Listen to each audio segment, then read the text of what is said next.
Hai, assalamualaikum warahmatullahi wabarakatuh. Welcome back to another channel. Nah, di video kali ini aku bakal bagi-bagi tips kembali, yaitu tips mengenai cara menambah omset di warung sembako. Dan ini itu eksklusif. Kenapa aku bilang eksklusif? Karena ini itu berdasarkan pengalamanku dan pengalaman suami yang sudah mendirikan warung sembako ini selama 3 tahun. Nah, kira-kira apa aja tipsnya? Tapi sebelumnya jangan lupa buat kalian yang belum subscribe, jangan lupa subscribe channel ini dan tonton video ini sampai habis supaya kalian tahu apa aja tipsnya. Jadi guys, yuk langsung aja kita bahas satu persatu apa aja tipsnya. Tips yang pertama itu adalah lengkapi kebutuhan barang yang ada di warung sembako kalian. Nah, di sini kalian garis bawahi ya. Maksudku itu bukan hanya barang-barang yang bersangkutan dengan warung sembako, tapi kalian harus beli melihat peluang. Misalnya nih, aku contohkan seperti yang terjadi di warung sembako kami.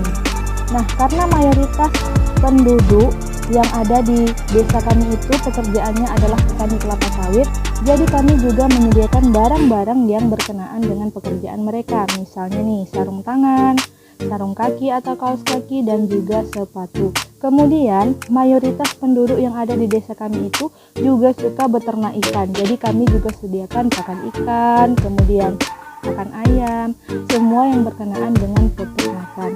Dan satu lagi nih guys, karena di bengkel-bengkel yang ada di desa kami itu kurang lengkap, baik itu berkenaan dengan oli, kemudian ban dalam dan segala macam, jadi kami juga sediakan barang-barang tersebut. Nah guys, jadi dengan melengkapi barang-barang yang kira-kira merupakan kebutuhan masyarakat yang ada di desa kita, itu juga salah satu yang dapat meningkatkan omset jualan di warung sembako kita. Yang kedua adalah menjaga kelengkapan stok yang udah kita sediakan. Jadi guys, jangan sampai stok yang kita sediakan itu barang-barangnya udah habis baru kita belanja, itu bakal membuat pelanggan kecewa. Jadi jangan sampai ya, kalau pelanggan tidak kecewa otomatis dia bakal terus kembali ke warung kita, dan tentu saja itu membuat omset kita bertambah. Nah, yuk lanjut, sekarang aku bakal bahas tips yang ketiga, yaitu adalah ambil keuntungan yang sedikit. Jadi jangan selalu berpikir soal untung, pikirkan saja gimana supaya pelanggan itu kembali ke warung kita karena harga yang terjangkau dan dapat bersaing dengan warung-warung lainnya. Nah, yuk masuk lanjut ke tips yang keempat, yaitu adalah pelayanan. Kenapa aku bilang pelayanan? Di saat pelayanan itu adalah interaksi antara kita sebagai penjual dan pembeli. Jadi kalau pelayanan kita baik, itu udah otomatis membuat mereka ingin beli lagi ke warung kita, dan insya Allah dengan mereka beli ke warung kita, keuntungan kita atau omset kita bakal bertambah. Karena guys, banyak kasus yang perlu kalian tahu, banyak warung-warung sembako itu dari segi barang dia lengkap, kemudian dari segi kebersihan dia terjaga, tapi satu guys, karena pelayanannya kurang baik, maka orang-orang atau pembeli itu enggan belanja di warung mereka. Jadi jangan sampai kita melakukan pelayanan yang tidak baik. Nah, tips yang kelima adalah penyusunan stok barang yang menarik. Nah, di sini aku kasih tips ya gimana supaya barang kita itu terlihat menarik, kemudian rapi. Yang pertama, kalian harus susun berdasarkan jenisnya. Jadi kalau barang itu minuman, kalian harus bikin satu tempat dan letakkan minuman semua di situ. Atau ketika barang itu perminian, baik itu mie instan, mie cup, bihun, segala macam yang bentuknya mie, kalian letakkan juga di satu tempat. Jadi ketika pembeli itu datang, mereka udah tahu, oh kalau aku mau beli mie, aku mau ke sana. Kalau aku mau beli minuman, aku mau ke situ. Jadi mereka udah tahu daerah-daerahnya.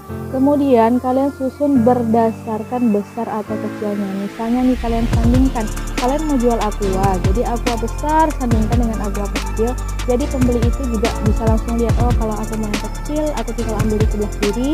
Kalau aku mau ambil yang besar, aku tinggal ambil di sebelah kanan.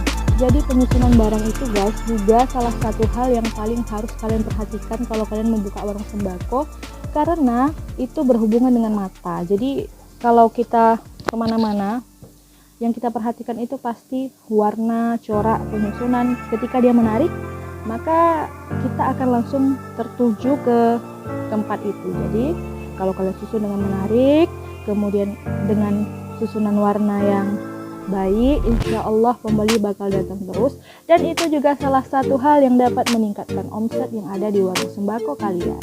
Nah, tips yang terakhir adalah menjaga kebersihan warung kalian.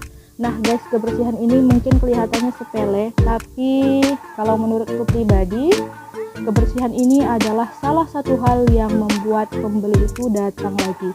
Kenapa? Karena pada dasarnya manusia itu suka yang bersih-bersih. Bukankah kebersihan sebagian dari iman?